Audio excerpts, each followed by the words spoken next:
Good morning. Him alone. The Lord your God you shall follow. Him alone you shall fear. His commandments you shall keep. His voice you shall obey. Him you shall serve, and him you shall hold fast. This is coming from Deuteronomy 13:4. This verse instructs people to walk in the footsteps of God, to fear him, keep his commandments, obey his voice, and hold on to him. It is also interpreted as a call to follow the culture of one's ancestors.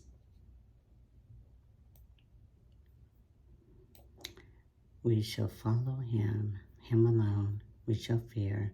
His commandments you shall keep. His voices. So we will walk in the footsteps of God and fear him and keep his commandments. Our ancestors. I think this is back in Bible times when they're saying to follow your ancestors. Not necessarily relative-wise, but ancestors back in the day. It's asking people to follow the laws and rules given by God, both with respect to their moral and civil conduct and their religious worship of him. Okay, so that brought it back, like to today. Asking us to follow the laws and the rules that were given by God, in this instance man, both with respect to the moral and civil conduct. Okay. Can relate to that.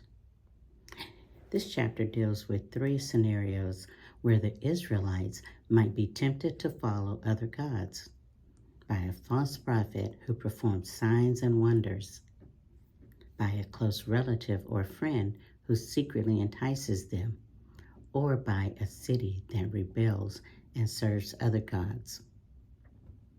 The Israelites were instructed to reject and punish any such attempts to seduce them from the true God.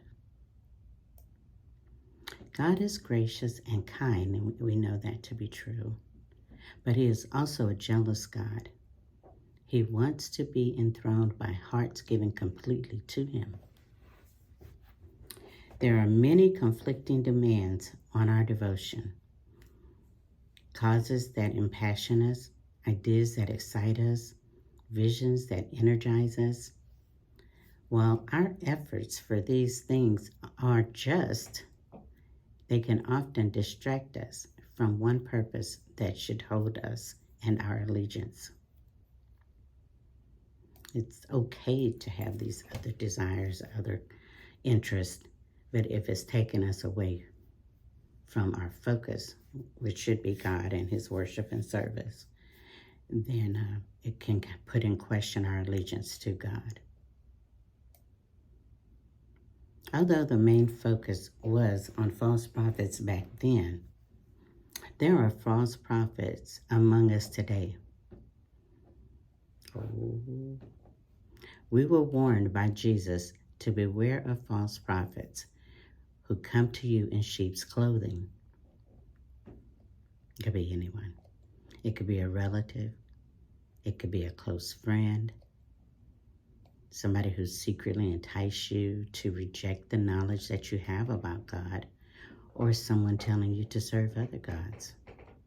What could some of those things be? Well, we know individuals could be that way. We could be enticed by the flesh, knowing we shouldn't be going after what it is in our minds to do. That's an enticement that can throw us off of our game.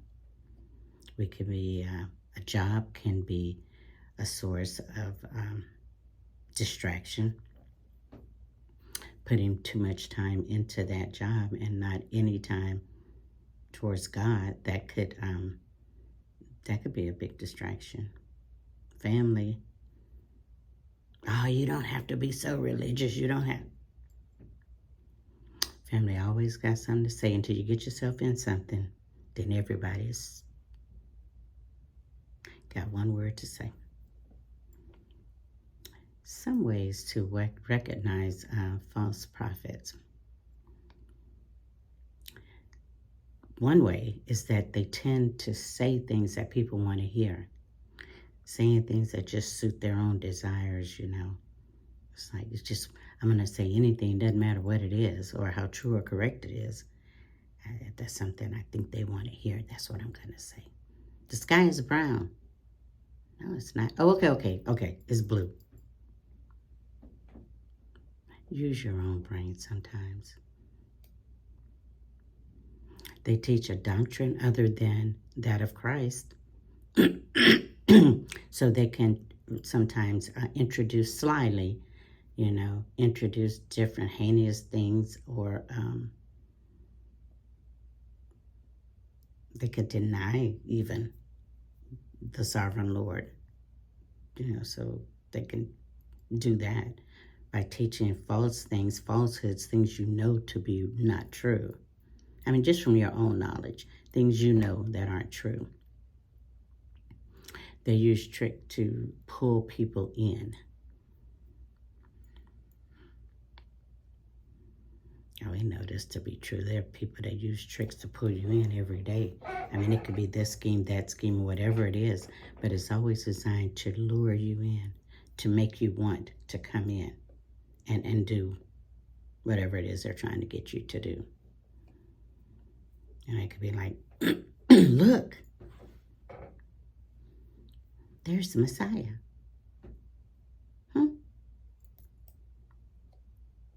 Because it could believe in false messiahs. They could be pointing you in a direction you know is not right. So we have to look out for these things. We don't believe every spirit, because clearly there are spirits that are working against God's plan. And this was brought up way back, even in the Garden of Eden. There are spirits that work against God's plan. The fact is that it is God's will that we follow with more zeal than anything else. We must be willing to let go of everything in order to serve Him fully. Are you willing to do that? It's sometimes, you know, in a way, it could be a hard ask. But are you willing to do that and serve Him alone? Because our God is a mighty God, but He is also a jealous God. And you wouldn't want to be putting any kind of idols or, and it just doesn't have to be images. You're so infatuated with someone that's maybe a preacher or whatever that you clearly know they're not teaching what you believe to be true, and yet you're still following. Sometimes you just have to snap out of it. Because our God is a God that is to be loved solely, independently of anything else. Him alone, as the title suggests, Him alone. So think about that. Think about anything else that you think could possibly be a distraction to you in your life, or to you in your service to God, more to the point. Anyway, good morning, y'all. Hey.